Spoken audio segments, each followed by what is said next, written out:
Mga idol, babaeng artista, nilaan din na si Bol Bol para sa future ng Gilas.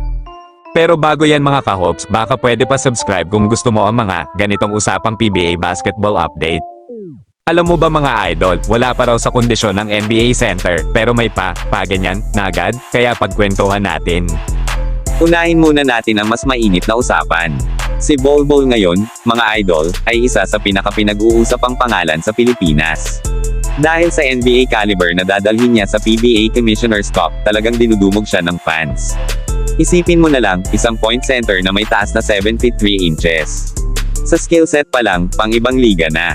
Kaya hindi na nakapagtataka kung pati showbiz, nakikijoin na rin sa hype. Hindi nakaligtas si Bol Bol sa artistang si Herlen Bodol, mga idol. May post si Herlena na medyo teka lang, ang netizens, akala mo simpleng picture lang, pero bakit may ganung vibe, parang may pinapahiwatig, parang may sinisignal sa 7 feet 3 inches NBA player.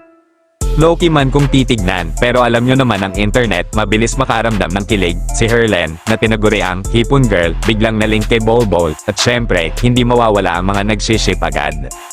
May mga nagsasabi pa nga, baka daw para sa future ng Gilas to. O, di ba? Kung may inspirasyon ng NBA Center, baka mas ganado sa laro. Kayo mga idol, anong magandang pangalan sa love team nila? I-comment nyo nga sa baba. Pero heto ang real talk, habang umiinit ang usapan sa labas ng court, may mas seryosong balita pagdating sa loob ng court. Ayon sa TNT management, wala pa raw sa peak condition si Bol Bol papasok ng PBA Commissioner's Cup.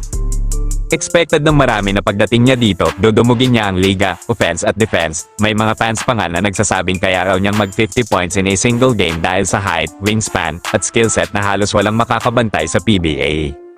Pero ang totoo, hindi pa raw siya 100%, matagal din kasing nabakante si Bol Bol dahil sa free agency situation niya, at last season pa ang huli niyang NBA game, ibig sabihin, may adjustment period talaga.